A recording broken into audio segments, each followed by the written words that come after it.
Imagine um homem, não qualquer homem, mas um que acredita ter encontrado o amor.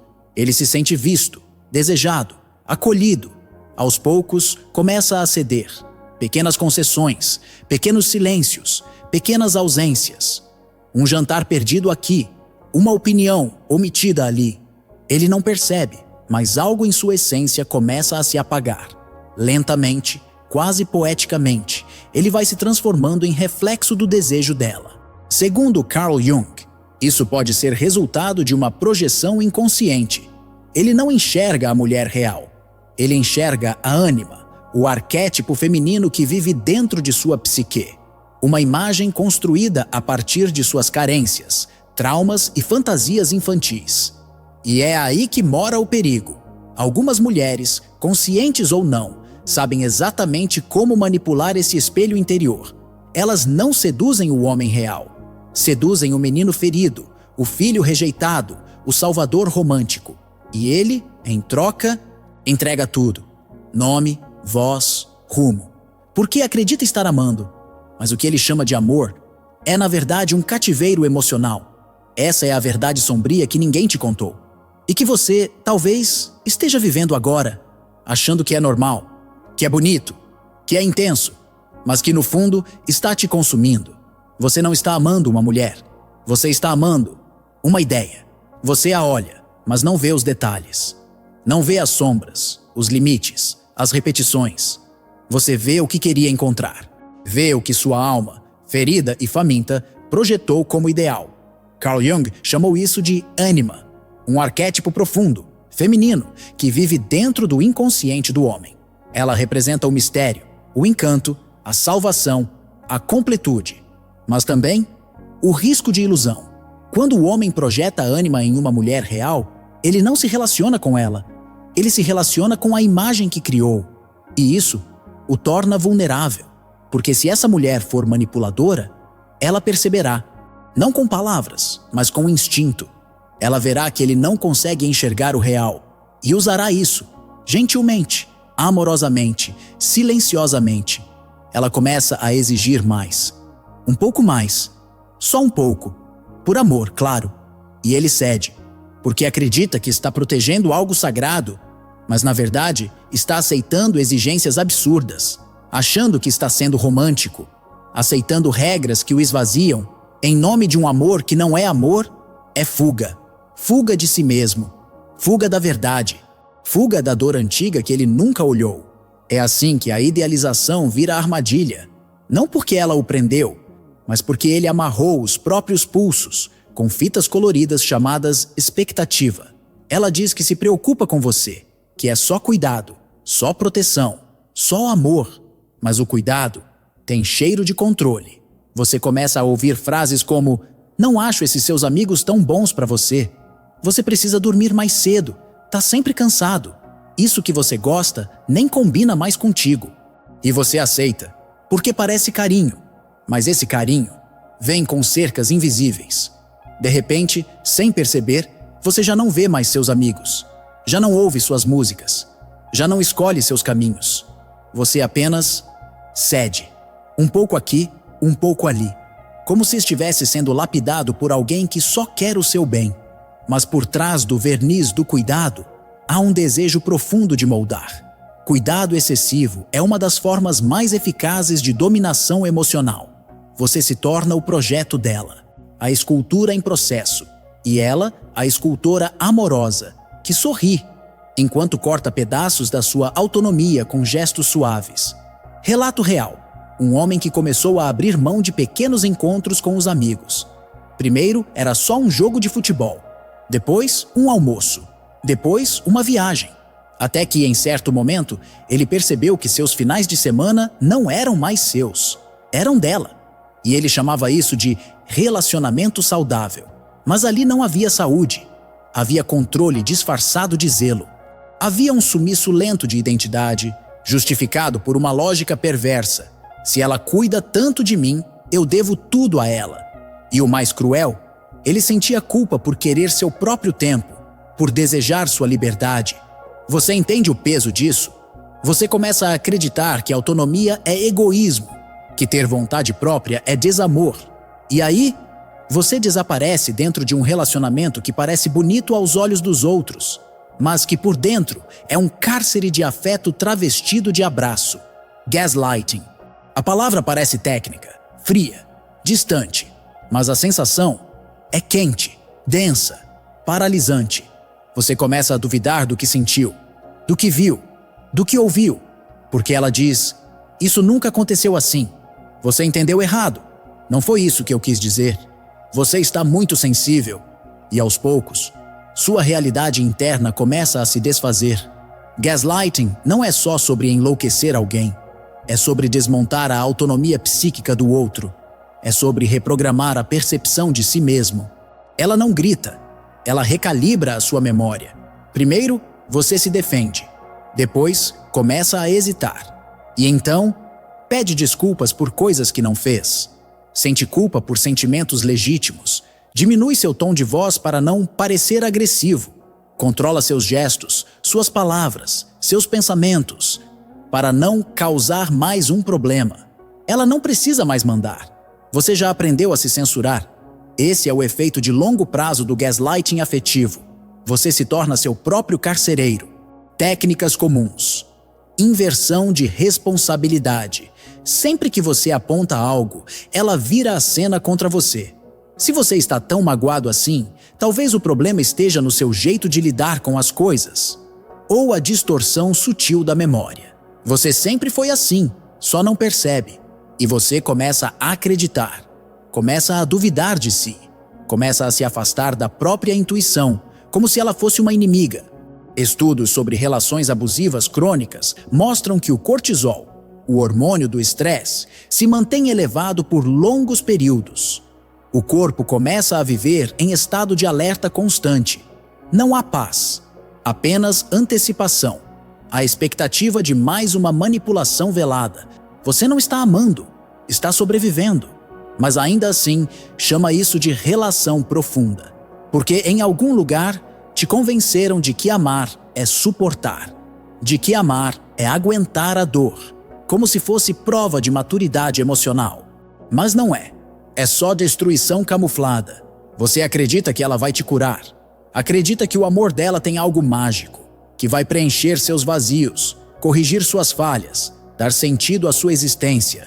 Essa é a fantasia, o mito da mulher salvadora. Você não a escolheu como parceira, você a elegeu como redenção. E nesse altar simbólico, você se ajoelha, troca sua espada por flores, deixa o escudo no chão, desarma-se completamente, em nome do amor. Mas amor não é redenção. Amor não é anestesia. Amor não é milagre. Quando Jung fala da integração da ânima, ele não fala de submissão. Ele fala de consciência, de ver a mulher como ela é, e não como você precisa que ela seja para não afundar. Só que esse mito é poderoso. Desde pequenos, somos ensinados que uma mulher boa vai nos transformar em homens melhores, que a presença dela vai nos tornar completos, que basta amar direito, que todos os buracos internos se fecham. Mentira. Esse tipo de crença não une, esmaga. Porque quando você projeta nela a função de te salvar, você coloca um peso que ninguém deveria carregar e, ao mesmo tempo, se transforma num dependente emocional disfarçado de romântico. Esse mito alimenta relações disfuncionais. Homens que não se responsabilizam por suas dores e transferem à parceira a função de terapeuta, mãe, fada. Mulheres que, por carência de controle, aceitam o papel de curadoras. E no fim, ninguém se encontra de verdade. Só encenam papéis, esperam milagres e chamam de destino o que, na verdade, é carência recíproca. Amar não é se perder esperando ser salvo, é se encontrar, para poder escolher estar junto. Você diz que está sendo dominado, mas e se lá no fundo, uma parte sua quisesse isso?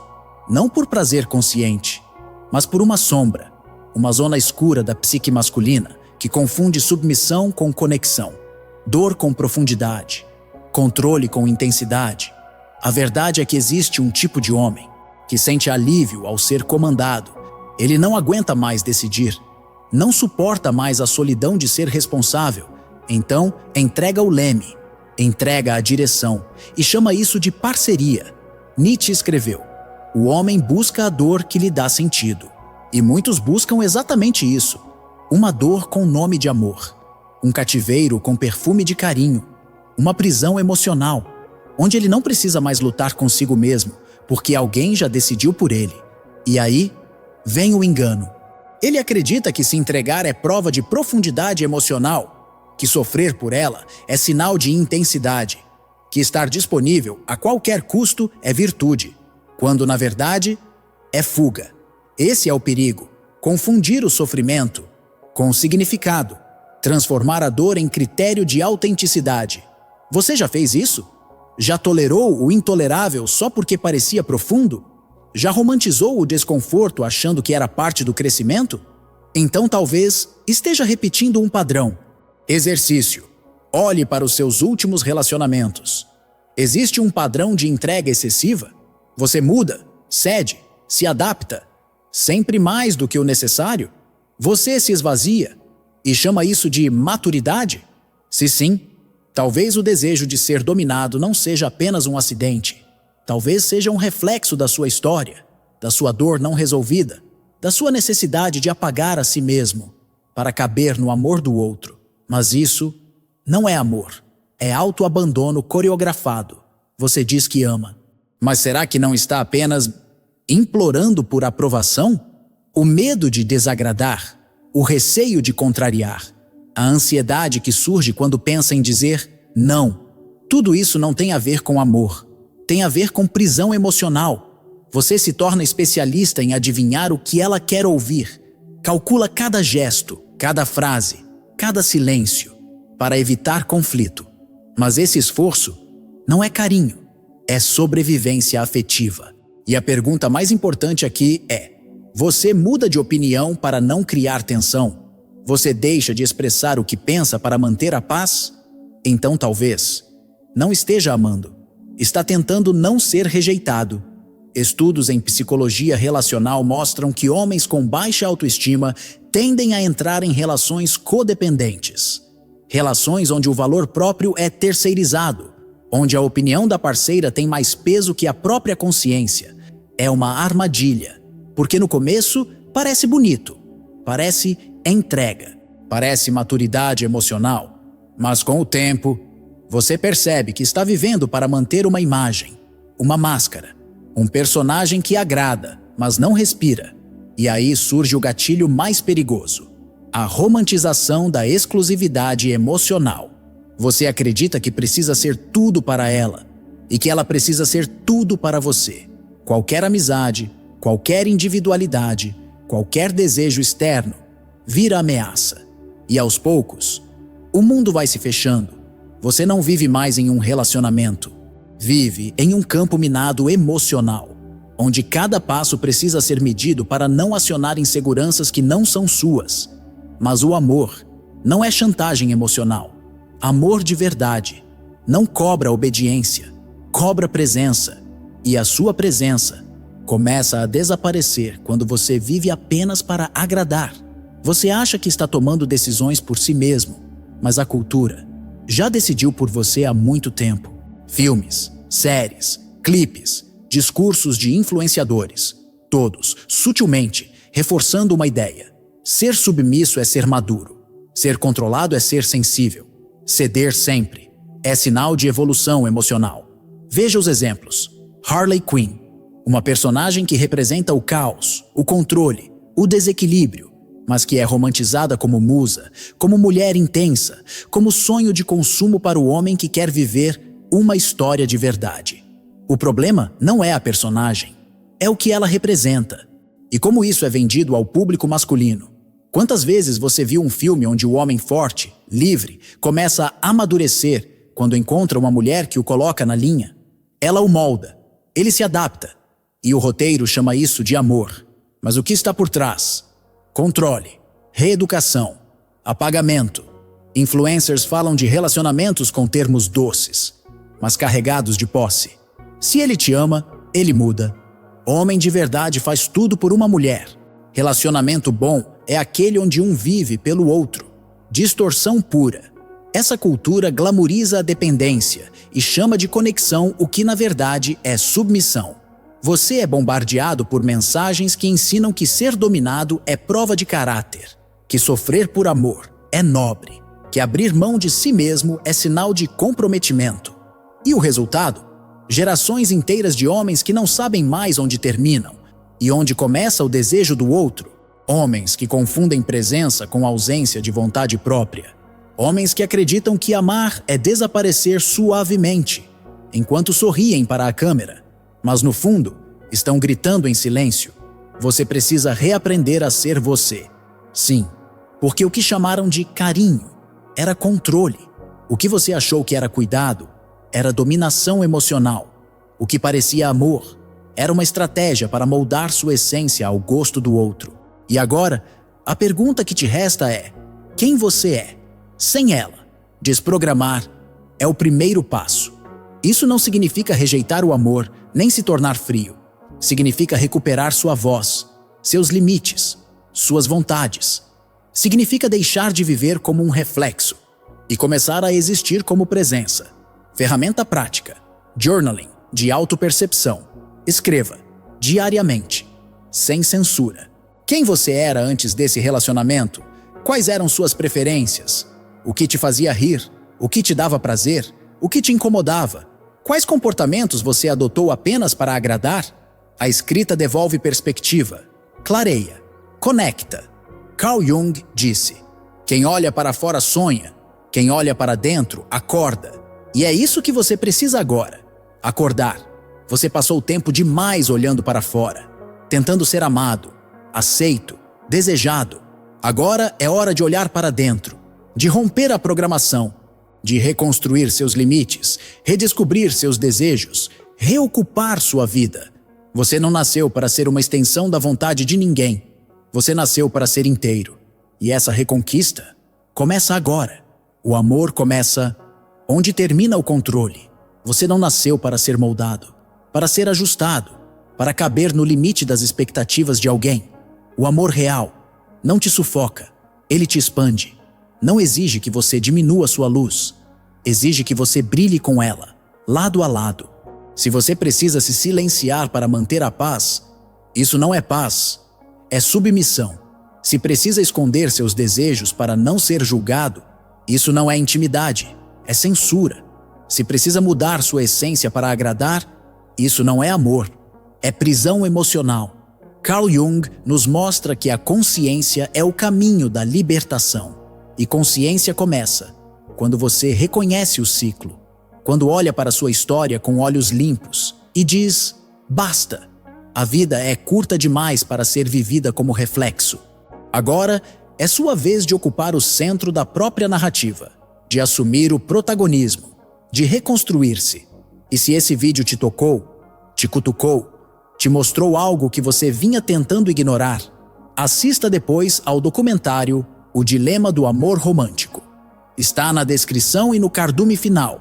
Ele vai te ajudar a entender por que tantas relações confundem intensidade com dependência e por que libertar-se disso pode ser o início do seu despertar. Agora, respira fundo. Você não está só. Vamos juntos nessa reconstrução.